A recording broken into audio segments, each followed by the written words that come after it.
সকাল। আজকে ঈশ্বরের দর্শন দিয়ে প্রথমে ব্লগটা শুরু করলাম। আশা করছি তোমরা সবাই খুব ভালো আছো। তো আজকে সকালবেলায় চান করে পুজোটা করে নিয়েছি।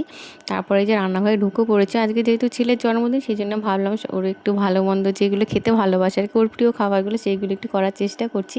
তো সকালে আজকে করেছিলাম একটু লুচি আর একটু আলুর তরকারি, মানে আলুর মানে পাতলা দিয়ে আলু দিয়ে ফুলকপি দিয়ে একটা পাতলা করে ঝোল। যেহেতু তোমার পরে রিচ খাবার রয়েছে, সেই জন্য ভাবলাম সকালে একটু হালকা পাতলায় রান্না করি। তো সকালে ওইদিকে লুচি তরকারি মোটা হয়ে গেছে তোমার, আর তারপরে একটু পাঁচ ভাজা করব। বেশি কিছু করব না, মোটামুটি যা করতে হয় ধরো পাঁচ ভাজা আর একটা মাছ, ডাল, আর তোমার ধরো কপি আলু দিয়ে ফুলকপি দিয়ে একটা তরকারি রয়েছে, আর সঙ্গে একটু চিকেন করব। তো যেহেতু চিকেন খেতে ভালোবাসে সেই জন্য চিকেনটা করব, আর চিকেনের সঙ্গে একটু ফ্রাইড রাইস করবো। তো ওর ইচ্ছে ছিল, অনেকে মানে যা যে এখন ধরো মোটামুটি বন্ধুবান্ধব সবার সঙ্গে চোখে দেখে, বাচ্চাদের ইচ্ছেটা করবে, স্বাভাবিক ব্যাপার। আমাদেরই তো ইচ্ছা করে কোনো অনুষ্ঠান হলে নিজেরা একটু করি। যেহেতু সবার পক্ষে তো সম্ভব হয় না, সেটা কিন্তু ছেলেরা এখন বাচ্চারা কিন্তু চট করে বোঝে না। অনেকে বোঝে হয়তো, আবার অনেকে বোঝে না, যাই হোক।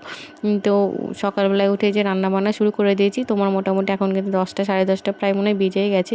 যেহেতু সকালে চান টান করে সব কাজ সেরে নিয়ে পুজোটা করেছি, একটু দেরি হয়ে গেল রান্নাঘরে ঢুকতে। আর এদিকে ধরো দুটো তোমার গ্যাস জ্বালিয়ে দিয়েছি, তা না হলে ধরো হবে না। একটা দুটো করতে কিন্তু অনেকটাই সময় লেগেছে অল্প অল্প করে করতে। তো এইদিকে ধরো রান্নাবান্না হয়ে গেছে। তো রান্নাবান্না সকালে রান্নাটা হয়েছে আর কি, সকালে ব্রেকফাস্টটা হয়েছে। তো সকালে ব্রেকফাস্টটা হয়ে যাওয়ার পর সবাইকে খেতে দিয়ে দেবো। সবাইকে খেতে দিয়ে ধরো আমি একটু খেয়ে নেব, খেয়ে নিয়ে তারপরে আবার দুপুরবেলা ধরো রান্নাবান্না শুরু হবে। যেহেতু চিকেনটা রয়েছে, এই এত কিছু করার পর একটু দেরি হয়ে যায় বলে চিকেনটা আবার ভেবেছি যে একটু বাইরে করবো, যেহেতু উনুনে কিন্তু রান্নাবান্না খুব তাড়াতাড়ি হয়, আমরা পেরে উঠি না, মানে আমরা বলতে আমি পেরে উঠি না।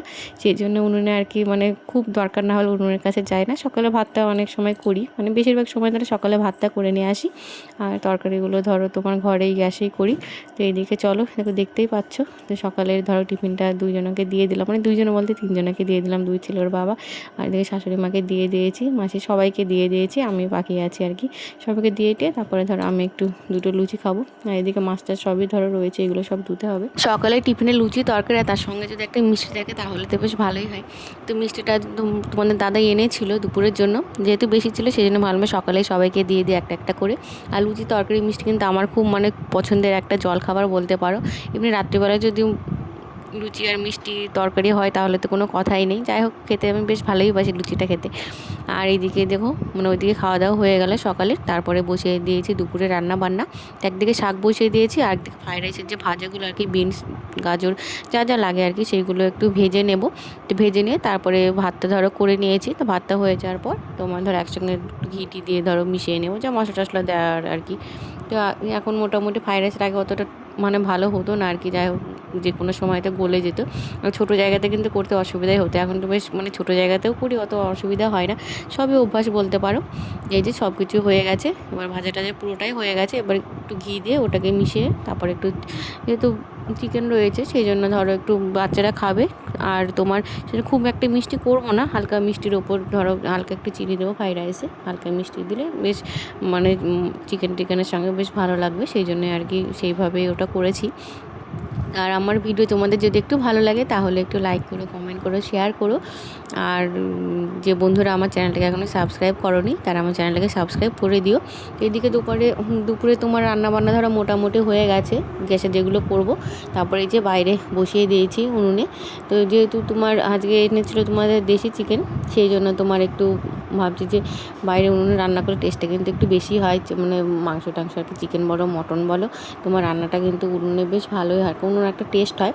তো আমি দেশি চিকেনটা অত বেশ ভালো রান্না করতে পারি না, এমনি নর্মাল চিকেনটা যতটা মানে ভালো করতে পারি, কিন্তু এই দেশি মুরগির মাংসটা আমার ঠিক অতটা মানে ভালো হয় না। আমি অত খেতে পছন্দ করি না, আমার মনে হয় যে কেমন একটা মানে অন্যরকম মনে হয় আর কি, ভালো লাগে না।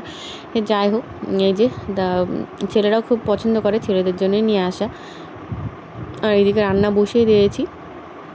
আমার মোটামুটি এখন ধরো অনেকটাই বেজে গেছে, তোমার 1টা 1:30 মনে হয় বাজে। তো দুপুরে ধরো রান্নাবান্না হয়ে গেলে তারপরে দুপুরে ওদের সব দুই ভাইকে খেতে টেতে দেবো। তারপরে ধরো রাত্রিবেলা একটু কেক কাটবো, যেহেতু দুপুরবেলা কেউ আসেনি বলতে তেমন কাউকে বলা হয়েছিল, যেহেতু আমাদের পাশেই ধরো আমার মানে বাবার বাড়ি পাশে, সেই জন্য একটু বাবা মা আর ভাইকে বলেছি। আর আমার দুটো ছেলে মেয়ে রয়েছে, মানে আমার মামা তো ধরো মামা শ্বশুরের নাতি নাতনি, তো আমার ছেলে মেয়ে বলতে পারো।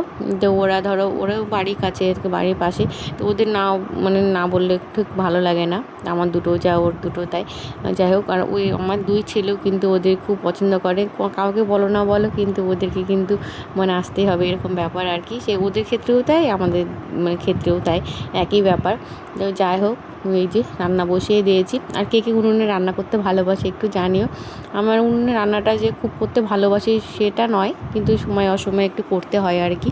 আর উনুনের রান্নাটা কিন্তু খুব তাড়াতাড়ি হয়ে যায়, যারা করো তারা নিশ্চয়ই জানো যে মানে গ্যাসে যতটা দেরি হয় একটা রান্না বান্না করতে, একটু বেশি পরিমাণে রান্না করতে কিন্তু গ্যাসে অনেকটা দেরি হয় ঘরে। আর মানে বড় ওভেন হলে সেটা আলাদা ব্যাপার, কিন্তু ঘরে যে ছোটো গ্যাসের ওভেনে আমরা রান্না করি ডেলিকার ডেলি, সেটাতে কিন্তু বেশি কিছু হলে একটু অসুবিধাই হয়, দেরি হয়ে যায় আর কি। মানে মাছ টাছ ধরো ভাজতে গেলে অনেক মাছ টাছ হলে অনেকটাই দেরি হয়ে যায়। দেখো আলু টালু দিয়ে একবারে রান্নাটা করে নিলাম। তো চলো দেখতে থাকো। তো আমার রান্নাবান্না ধরো পুরো কমপ্লিট হয়ে গেছে আজকের মতো আর কি বলতে পারো। মানে বেশ তাড়াহুড়ো করে রান্নাটা শেষ করলাম, যেহেতু ধরো ও দুপুরে খাওয়া দাওয়া করবে। দুপুরে এই যে ছেলেকে একটু সাজিয়ে গুছিয়ে দিলাম, ছোটো বড়টাকে দিয়েছি। আর ছোটোটা তো কিচ্ছু খাবে না, ও শুধু চিকেন আর ফ্রাইড রাইসটা দিয়েই খাবে আর কি। সেই জন্য ওকে আর কোনো কিছু দিলাম না, ওকে শুধু চিকেনটা ফ্রাইড রাইসটাই মানে দিলাম আর কি। তারপরে ওরা খাওয়া দাওয়া হয়ে গেলে তারপর আমার কর্তামশাই যখন চান ধান করবে আর কি, জ্বর সময় আমরা একটু দেরিতে করে খাই, তোমরা হয়তো অনেকেই জানো। হয়তো সব কিছু করে হয়তো খাওয়ার ভিডিওটা করা হয় না, সারাদিন পর হয়তো সেরকম ব্যাপারই হয়ে যায় আর কি। যাই হোক, এই যে দুই ছেলের খাওয়া দাওয়া হয়ে গেলে তারপরে আবার ধরো আমরা খাওয়া দাওয়া করবো। এইদিকে ধরো মায়ের মাসির সবারই খাওয়া দাওয়া হয়ে যায়, আমাদের দুজনের একটু দেরি হয়ে যায়, ও যেহেতু অনেকটা পরে আসে। তো আর তারপরে তোমার রাত্রেবেলা আবার কেক কাটার একটা অনুষ্ঠান রয়েছে।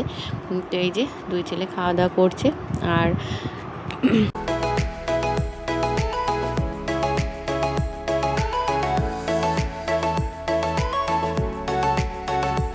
তো বাবা মা ভাই চলে এসেছে, তো ভাই এসে একটু সাজিয়ে দিল আর কি, ডেকোরেশন করে দিল। দুই ছেলে এখন বাড়িতে নেই, দুই ছেলের বাবার সঙ্গে গেছে কেক আনতে, কেকটা কাটবো সেই জন্য। আর ও এসে একটু সাজানো দেখে একটু মানে বুঝতে পারিনি যে সাজিয়ে গুছিয়ে রাখা হবে আর কি। যাই হোক, ও বলছিল যে না সাজালেও হবে, কোনো দরকার নেই। আর মামা তো ধরো বুঝতেই পারছো, মানে ভাগ্নের জন্মদিন সাজানো হবে না, এটা ঠিকঠাক মানে ওর পছন্দ না, সেই জন্য সাজিয়ে দিল। আর এই যে আমার মানে বাবা মা সবাই ওকে আশীর্বাদ করছে, তোমরাও আশীর্বাদ করো, ও যেন অনেক বড় হয়, মানুষ হয়। মানে বড় তো হয়েই যাবে, কিন্তু মানুষ হওয়াটা কিন্তু খুব দরকার এখনকার সময়, আমি যেটা মনে করি। মানে পড়াশোনা ভালো হলে কিন্তু মানুষ হওয়াটা খুব কঠিন ব্যাপার, সময়ের সঙ্গে সঙ্গে দেখে চারিদিকে যা মানে ছেলেপিলে বড়রা যা মানে বুঝতে পারছো কি বলতে চাইছে আর কি। মানুষ হওয়াটা কিন্তু খুব দরকার, আমি ঈশ্বরের কাছে এটাই প্রার্থনা করি ওরা যেন দুই ভাই খুব মানুষের মতো মানুষ হয়, সবাইকে যেন চিনতে পারে, ভালোবাসতে পারে, এটাই আমি সবসময় মানে চেয়ে থাকি আর কি ভগবানের কাছে। যাই হোক, তোমরা ওদের আশীর্বাদ করে ওরা যেন অনেক ভালো হয়, বড় হয়, মানুষ হতে পারে। যাই হোক, আর এই যে আমার দেখো দুই পুচকা পুচকি চলে এসেছে, ওটা মানে তোমার ওটা আমাদের মানে দাদার মেয়ে ছেলে যায়। আর ওটা আর একটা আমার হচ্ছে মামির তোমার ভাইয়ের মেয়ের মেয়ে, ধরো একটু আর দূরের হলেও কিন্তু কাছের, ওরা যেহেতু এখানে ছিল তো ওরা এখানে থাকে না, তো অনেক দিন পরেই এসেছে, সেই জন্য ভাবলাম যে ওদেরকে একটু বলি। একসঙ্গে ধরো সব বাচ্চারা থাকলে বেশি ভালো লাগে, জন্মদিন যাই হোক বলো না কেন, বাচ্চাদের আনন্দটা বেশি হয়। তো এইদিকে একে একে সবাই ওকে আশীর্বাদ করলো, তার আশীর্বাদের হয়ে যাওয়ার পর তারপরে ধরো ঠাম্মি আছে, মানে ওর ঠাম্মি বলতে আমার শাশুড়ি মা রয়েছে, এই শাশুড়ি মার কাছে একটু ধান দুব্রোটা নিয়ে যাবো, ধান দুব্রোটা নিয়ে গিয়ে একটু ওর ঠাম্মি আশীর্বাদ করবে। তো দুই ভাই বোনের সবাই মিলে একটি ছবি তুলে নিল। এই যে চলে এসেছি আমার শাশুড়ি মায়ের ঘরে, শাশুড়ি মা খুব খুশি, দেখেই বুঝতে পারছো। তো নিজেই ধরো উলুধ্বনি দিচ্ছে, আর আমার ছোটো ছেলে আবার কিন্তু শঙ্খ বাজাচ্ছে। আর ধরো তারপরে ওইদিকে আশীর্বাদ হয়ে যাওয়ার পর তারপরে তোমার কেক কাটবে, কেক টেক কাটার পর ধরো রাত্রিবেলা একটু, দুপুরে তো রান্না করে রেখেছিলাম তোমরা দেখেছো, আর রাত্রিবেলা তেমন কিছু করিনি, যেহেতু রান্নাটা করতে ওই জন্য একটু রান্নাটা করতে দেরি হয়ে গেছিলো। তারপরে তোমার কেকটা কাটার পরে সবাই মিলে খাওয়া দাওয়া করবে, তারপরে ধরো যে যার মধ্যে সেটা বাড়ি চলে যাবে। তা আমার মতো আমি যে তারপরে ধরো যেগুলো রয়েছে সেগুলো আস্তে আস্তে করবো। আজকের দিনটা এইভাবে চলে গেলে, এইভাবে বলতে একটা আজকের দিনটা কিন্তু ব্যস্ততার মধ্যেই গেল। যে যাই হোক, ওর ধরো মোটামুটি 10 বছর কমপ্লিট হয়ে গেল, দেখতে দেখতে সময় কিন্তু কীভাবে চলে যায় বোঝা যায় না। প্রথম যখন আসে ও আমার কোলে, তখন কিন্তু একটা অন্যরকম অনুভূতি ছিল। ও যেহেতু আমার বড় ছেলে, তো আমার দুই ছেলে তোমরা হয়তো জানো, যারা জানো না তাদেরকে জানিয়ে দিলাম। তার তোমার ও এখন ক্লাস 5-এ উঠলো, আর ছোটোটা তোমার ক্লাস 2-এ উঠলো। এই যে ওরা 2 ভাই। তো সারাদিন ধরো ওদের খুনসুটি চলতেই থাকে। ওর খুনসুটি সামলাতে কিন্তু আমার অনেকটা সময় পার হয়ে যায়। যাদের বাড়িতে বাচ্চারা রয়েছে তারা নিশ্চয়ই জানো, সেটা বলতে পারবে না। সে অনেক সেই যাই বলতে পারো, সে কারণে হয়তো আমি অনেক সময় হয়তো ডেইলি ব্লগটা দিতে পারি না। ইচ্ছে থাকে কিন্তু হয়ে ওঠে না চারিদিকে সামলে উঠতে আর কি। তা তোমরা যদি চাও যদি একটু ভালো টালো বাসো, তাহলে ইচ্ছাটা আর একটু বাড়বে, যে হাজার কাজের মধ্যে কিন্তু দেওয়ার চেষ্টা করব। যাই হোক, তারপরে ধরো বাড়িতে একটা অসুস্থ পেশেন্ট রয়েছে, সেটাও মানে বারবার বলতে চায় না আর কি, মানে কথার পরিপ্রেক্ষিতে বেরিয়ে আসলো এ আর কি।